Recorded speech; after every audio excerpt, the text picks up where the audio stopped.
Some major breaking news in the Idaho murders, that quadruple Idaho murders involving the suspect in this, Bryan Kohberger. He's the man that's accused of murdering those 4 students in their off-campus home. Now tonight, for the first time, we're seeing never before seen body camera video from the search of Kohberger's apartment and audio from the judge who is authorizing a search warrant of a storage unit. We're going to play those out for you, and then we're going to be joined on the back end by legal analyst Nicole DeBoard. But we want to first show you this redacted body camera video from when Washington State University police first searched Kohberger's apartment in Pullman. Let's watch that now. Go.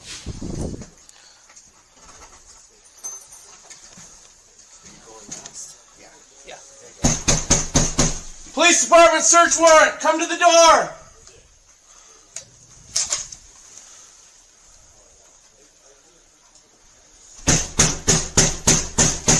Police department search warrant. Come to the door. Good. One more.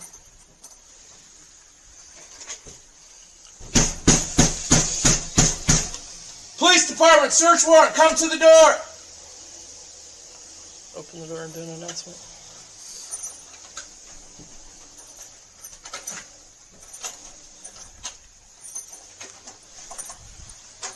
Police department, show yourself. We have a search warrant for the building. Police department, show yourself. You're good, dude. Go back inside. Yep. No lights. No lights. Flashlights? Flashlights.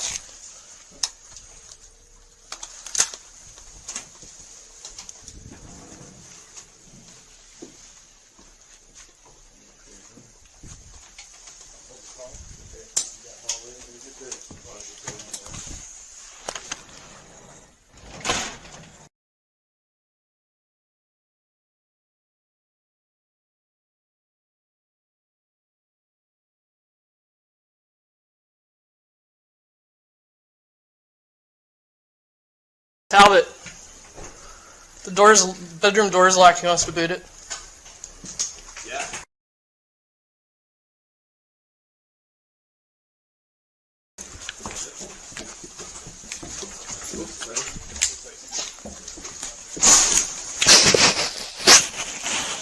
You're at 302. You can clear the air. You need anything? Your clipboard? No, I'm good. Okay. He's got it. Thank you, guys. Yeah, where do you want it?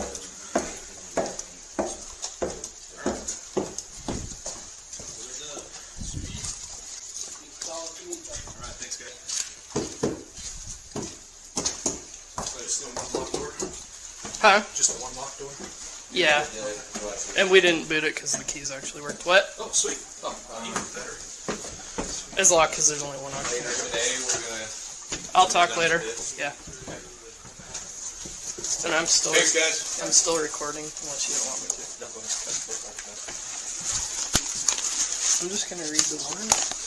Well, I'll go inside. Yeah. So we've got Bryan Kohberger. Biggest thing for page and all this scope of it. Okay. Do they want a copy of it? Yeah. Yep. I'm just gonna do a quick walkthrough, see what we can see. Are there lights on in there? There are some. Yeah. And we can turn them all on. So.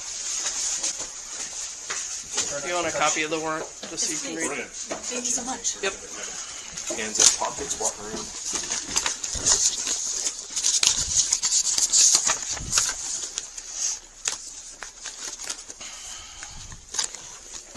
Very sparse.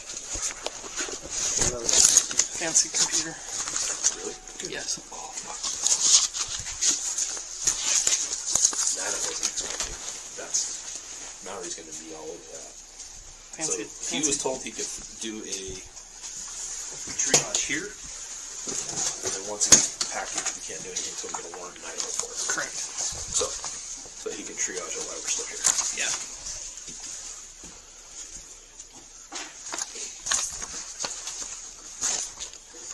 Yep.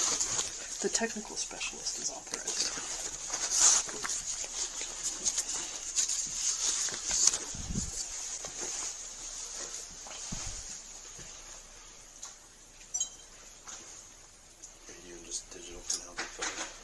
video camera. We always do a walkthrough with video and then pictures. So whenever you want to go ahead. So I'll just follow behind.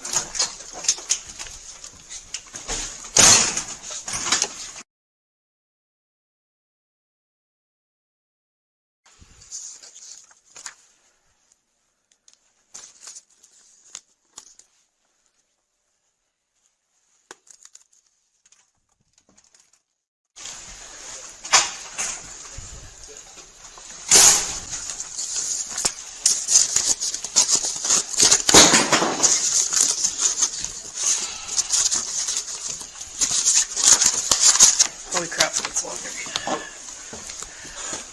Let you have that back, or else I will steal it. And I get to do it again. Yeah.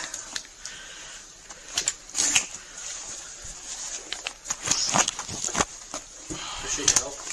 Anytime. Monday at 3:32 then.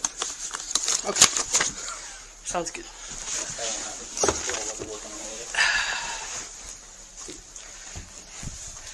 I unfortunately get to work whenever they tell me to work.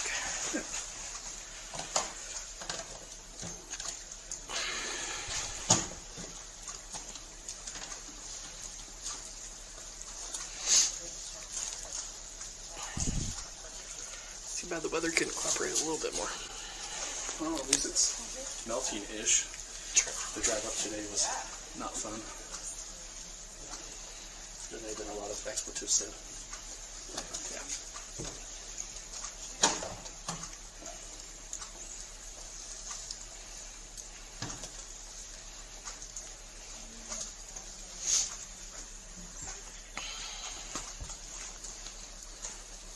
So they'll do the standard steps now. They'll come in, they'll do all the photographs, and then they'll set up the 3D scanner. So. Okay.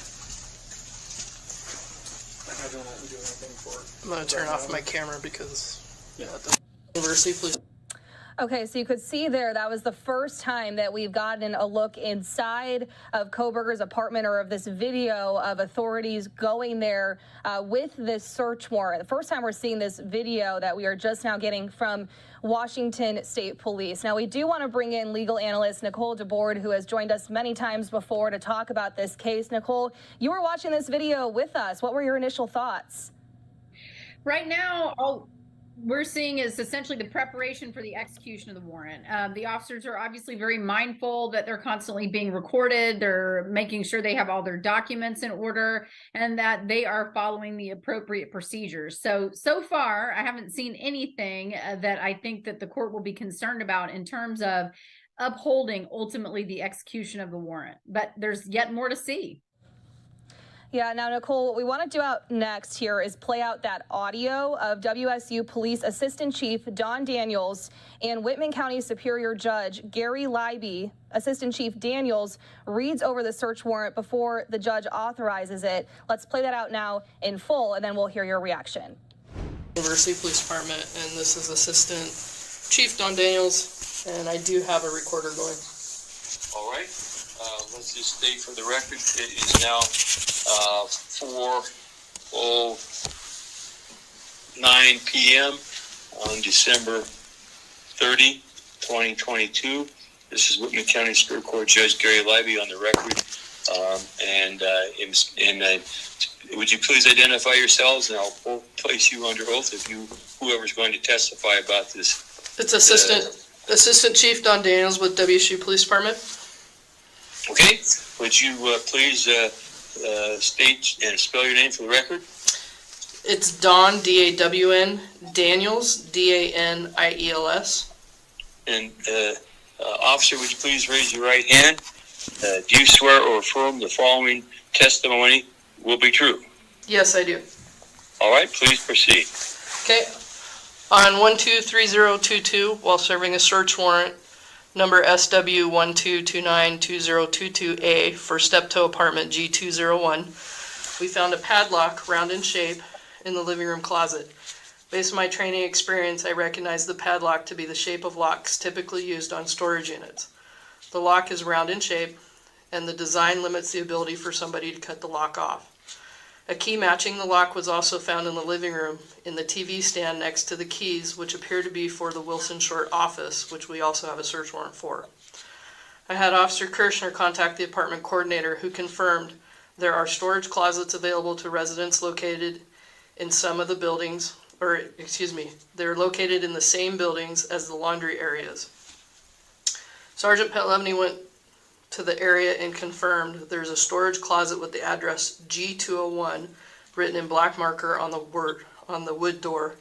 The storage closet is located in building F, as in Frank, of Steptoe Apartments. The storage door is not locked and the door is slightly ajar. I believe the storage unit or closet was likely used by Kohberger to store the items and likely access between the time of the murders and his travel to Pennsylvania, where he was later arrested. It is also believed the storage closet could contain or contains certain trace evidence listed in number 1 and number 5 of evidence to be seized in the above named search warrant.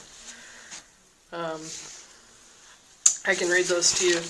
Number 1 is blood or other bodily fluid or human tissue or skin cells or items with blood or other bodily or human tissue or skin cells on the items.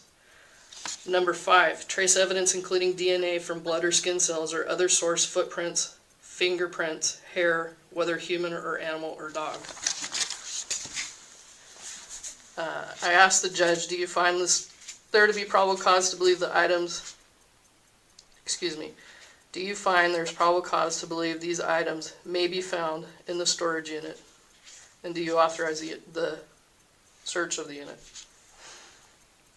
Okay, thank you, officer. Okay, the court hereby finds there is probable cause to search the aforesaid described storage unit for items as referenced in the search warrant, and there's probable cause, and the court hereby authorizes you to sign my name, Gary J. Livey, on a search warrant to enter the afore-described storage facility. Okay. I have signed your name, and it is G-A-R-Y. Yep. J as in James, L-I-B-E-Y. Correct. All right. Is there anything else, officer? Do you? Currently, that's all I have. All right. All right. So then we will conclude this hearing. You may terminate the recording. Please maintain and keep the recording for reference for the Whitman County prosecutor and any other agencies. Thank you. Thank you, officer. Judge. Okay, so you heard that there, that conversation between the assistant chief of police and the judge. Let's bring Nicole back in here again. Nicole, hearing that audio and then also the video that we first showed viewers here as you watched alongside with us, I mean, those two items together, is this bombshell evidence at all? I think it's very interesting because it gives us some insight into what we can expect this battle in court ultimately to be about. Likely the defense will be questioning the search warrant or challenging the search warrant, because if ultimately law enforcement wasn't allowed to be in the closet or in the rooms that they accessed where they found evidence, then that evidence could be determined not usable in a court of law. And I suspect what the defense will do is really closely analyze that affidavit or the swearing to of evidence that you just heard to determine whether or not it rises to the standard that the court should have had to find probable cause. One of the things that stuck out to me right away was we don't really have a lot of detail as to why law enforcement thought these items might be in that secondary room as opposed to in the apartment itself.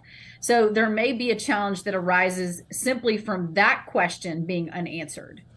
Yeah, Nicole, since you're bringing that up too, we're also getting a look at some of the evidence that was taken from Kohberger's apartment. I'm going to pull that up here now so everyone can see. Let's get that other graphic up if we can here. We'll get to the other one in a second. This one says new details in the Idaho student murders, and then it goes into this list of some of the things that were collected. So you could see a black glove, you can see the Walmart receipt there, other receipts, possible hair strands, as well as hair from the shower and the drain, different areas where they picked up hair. What do you make of some of this evidence that was collected?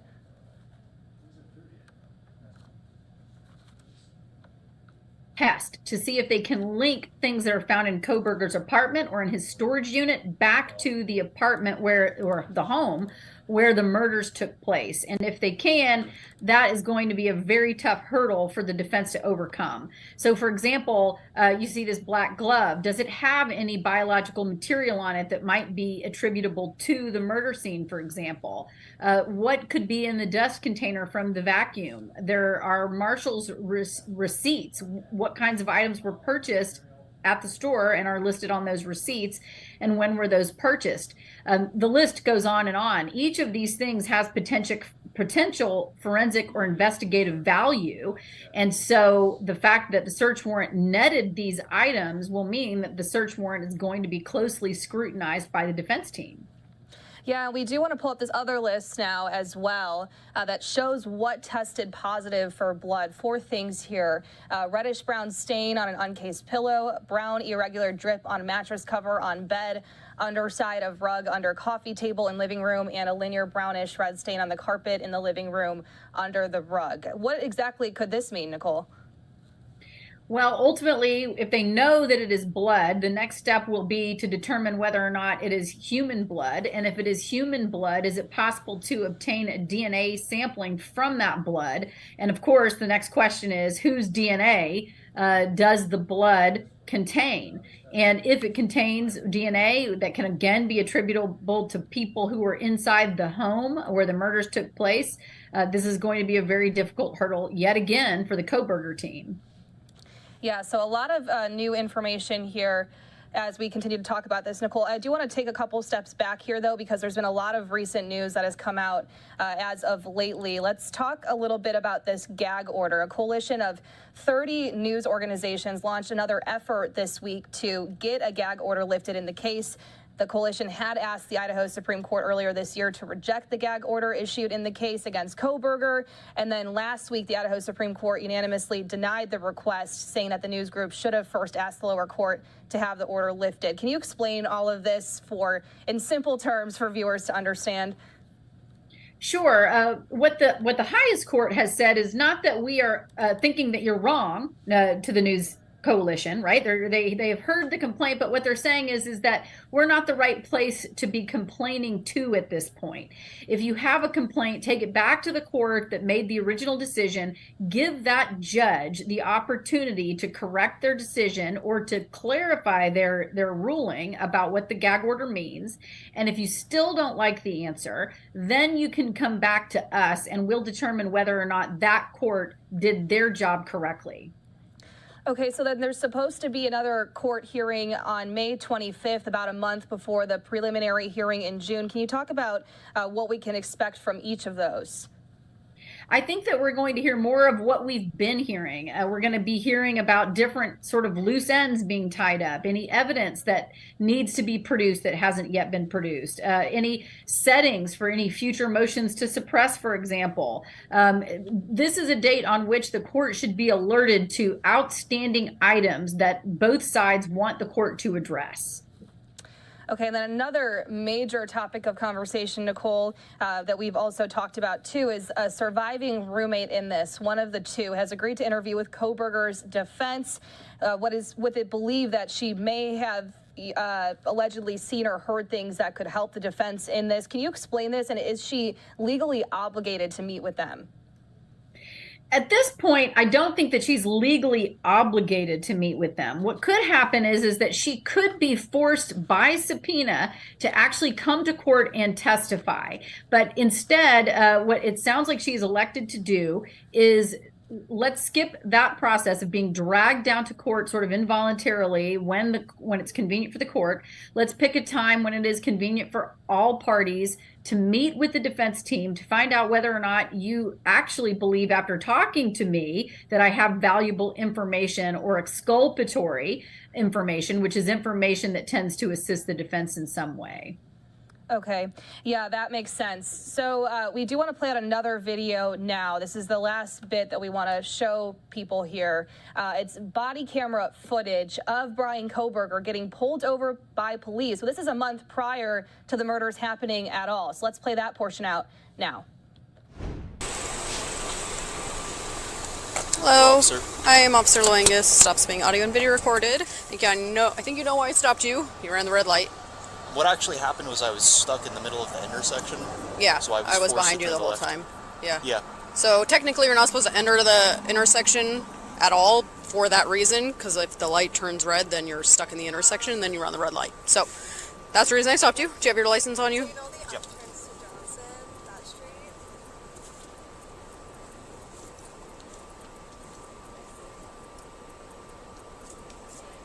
Do you have the registration and insurance? Yes.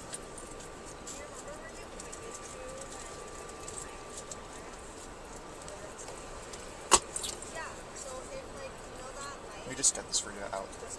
You what? I'm just gonna get this out for you. Okay.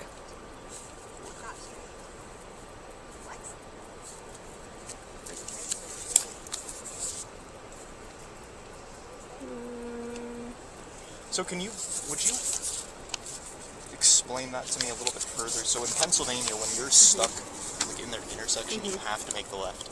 So what would the appropriate thing for me to have done been? Just You're back up not in supposed that to situation? block an intersection like that in Washington, so just by you blocking the intersection, that's technically a ticketable violation, and then then you're running a red light, so it's another ticketable offense. So you're not supposed to proceed into the intersection until you can go, because a lot of people do what you just did, right? Is like you're sitting in the intersection waiting, and then it turns, and then you're blocking, so. Yeah, there was a little bit of confusion with speeding because someone had stopped. I wasn't sure what they were doing, and then they put on their light to turn. So I thought that maybe they were letting me go through. Oh. Did you see that? No. I feel like right before I made the turn, there was someone who like made a right. And they didn't have their signal on, so I wasn't sure if they were just waiting. Yeah, so I would just advise just don't enter the intersection until you can go, so you don't get stuck. Let's see. But in that situation, the best thing to do then would be back up and not. I don't know if there's a best thing to do in that situation, because you're either going to back up into somebody or you're going to run a red light. So, or you're going to be sitting in an intersection. Yeah. There's not really a great option there. Yeah, I was just slightly into the crosswalk, so where I'm from Pennsylvania, we actually don't have like crosswalks. Oh, so even if you're kind of slightly, there's a little bit more leeway as well. Like there are a few lines, like there's one white line and there's another one in front. Like there's like a certain margin from which you can actually kind of put your vehicle, place your vehicle. Yeah, so I know laws vary state to state, but there is a law in Washington for blocking an intersection like that, proceeding through when you don't, when you're just stalling. I forget the actual verbiage, I can find it for you, but it's like stalling, blocking an intersection. Yeah, I'm just curious about the law. I don't mean to. Oh no, I can find it for you. Yeah. But, 1 second. That looks good on a Hyundai. I don't see Pennsylvania registration like at all. Okay, let's see. Expires November 22nd, or 2022. Okay. And yeah, one of those is actually. yeah, okay, that looks good. I'll hand that back to you. I'm just gonna go check your info. I'll try to find that RCW, the law for you, and I'll be right back. Thank you. All right.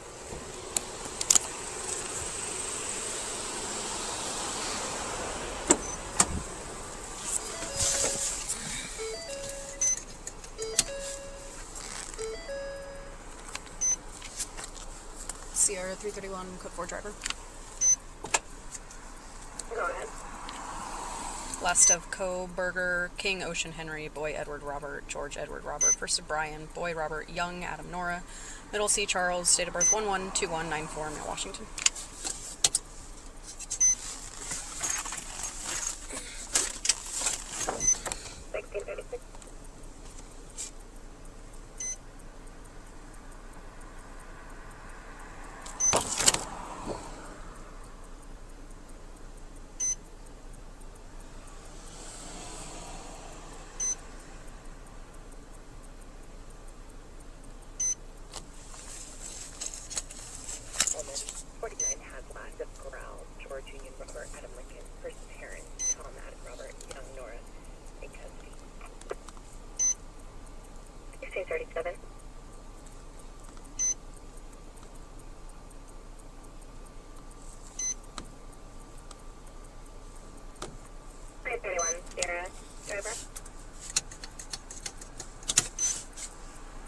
Go ahead.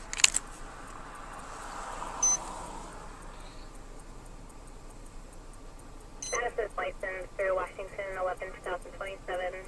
The vehicle is valid on a 2005 Hyundai Sonata. Copy. It should be an Elantra. Recent. Copy. It might be. It actually supposed to put Dan. So that's my bad.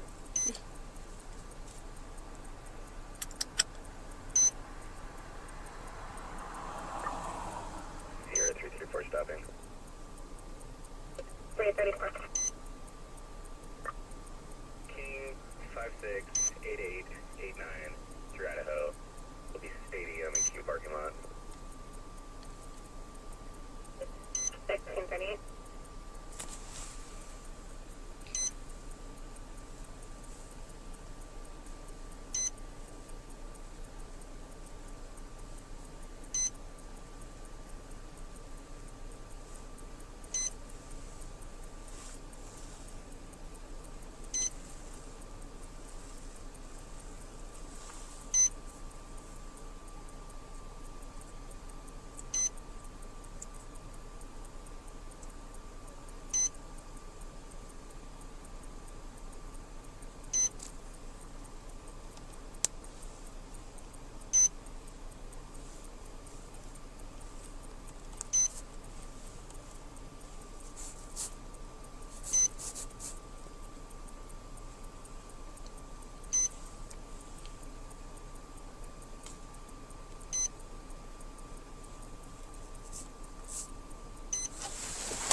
Okay, so I found it. So I don't know what in Pennsylvania where you go to find laws, but in Washington it's called the Revised Code of Washington. So I'll try to turn my brightness up, but it's just called an RCW. So it's RCW 46.61.202. So it's no driver shall enter an intersection unless there is significant space on the other side of the intersection. To accommodate the vehicle he is operating without obstructing the passage of other vehicles, despite any traffic control signal indications to proceed. So you had a green light, so you're thinking you can go, but you're blocking the intersection. Yeah. So that's, if you're ever curious in any laws in Washington, just Revised Code of Washington. So I'm not writing a ticket or anything like that today. I understand you're from Pennsylvania, but in the future, don't proceed through the intersection. You can't get stopped for that alone, unless you can clearly just clear it right away. Okay. So, so then basically, I understand. You're just supposed to wait behind the white line. Drivers do it all the time, but it never even occurred to me that that was actually something wrong. But well, except for the fact that I was blocking the crosswalk, which is what I went through. And states vary a lot from laws. Like Pennsylvania might not even have that law, but in Washington we do. I'm actually just from a very rural area, so we just don't have crosswalks. Oh. Unless I visit an area where there are crosswalks, and then it's not very frequent. Yeah. Yeah, I do apologize if I was asking you too many questions about the law. I wasn't trying to No, not at all. Like I understand you're not from here, so if you don't, a lot of people don't know a bunch of laws. Like I only know it because this is what I do. But yeah, if you're ever curious on any more laws, just RCW, and they can be hard to read because it's in like legal language, but hope that helps. Definitely. Yeah, have a good day. Definitely, you too. Thanks. Okay, so not the most exciting video there, but we do want to bring back in legal analyst Nicole DeBoard, who's been joining us throughout all of these videos that, Nicole, you and I are also watching for the first time. What stood out to you most about this one in particular? Well, really a couple of things. I mean, one, if I'm his defense team, I do not look forward to that individual testifying. He definitely thinks he's smarter than anyone he's talking to, which is a terribly risky situation for someone who is accused. He was also, in my opinion, just came across very, very odd. I mean, to suggest to the law enforcement officer, for example, that there are no crosswalks in Pennsylvania initially is just bizarre. And quite a lot of the dialogue that he's having with the officer is very, very off. So in my book, it doesn't tell us anything really legally about the murders or the allegation itself, but it does give us a peek into how he might do as an actual witness if he had to testify. Yeah, exactly. And again, for viewers who are just now joining us, that video was actually when he was pulled over a month prior to the murders happening. Nicole, my first takeaway, I think, too, was also that he was just very interested in what the law was, like you said, asking the officer there and talking about the crosswalk situation in the rural area of Pennsylvania in which he's from. It's hard to pick apart. You kind of touched on it there. But again, just going back to his mannerisms, is there anything else that really caught your eye in that video? Not so much, but I think you really make a great point, you know, one that I did not think of initially when we were watching it, which is that, right, this is a lot of deep diving into the law of whether or not you can block an intersection. You know, ultimately, this officer handles it perfectly, and she's very, very kind, and she ultimately decides not to give him a ticket, but the entire encounter is very strange. And I think, again, it is quite a good cue to the defense team as to whether or not they really want to advise this guy. And they can't decide for him, but advise him to testify. I think he's going to have a tough time if he does choose to do that. Yeah, and I was going to ask, of the 3 videos that we just showed viewers tonight, do you think all 3 of those will be used as evidence? Are there any videos that you think either side would maybe not want to use? I don't think the last one should be particularly relevant. It's hard to know without knowing what the rest of the scope of the evidence the prosecution has that they might offer in this trial. So it's possible, but I think unlikely that last video would be something we would later see in trial. I think it's very possible that the defense team, for example, will want to use the videos that we saw of the preparation for an ultimate execution of the search warrant at Kohberger's house. And I think that could ultimately be relevant on deciding whether or not the search warrant was legitimate and whether or not officers should have had access to the materials and evidence they collected. Yeah, Nicole, I think final question would be, obviously it's been quite some time. It's kind of been quiet, really, with the Kohberger case, the Idaho murders case that we've been following over the last several months as we prepare for him to be in court here in now just a few weeks. Why do you think it maybe took so long for us to finally see these videos here from Washington State Police? I think one of the biggest things is that a case is pending. A lot of times we don't have access to everything that the prosecution has, and certainly wouldn't normally have really access to anything that the defense team has. In this case, obviously, there's a gag order as it relates to things that are public information for unrelated materials, such as body camera footage that departments might ordinarily release to the public. It can take a long time to dig through lots and lots of data to find what relevant data someone has requested, and in this case that may be why.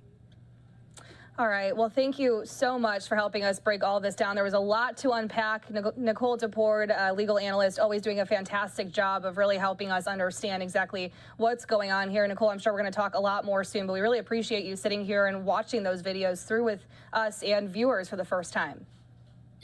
Glad to be here. Thanks for having me. Thanks so much.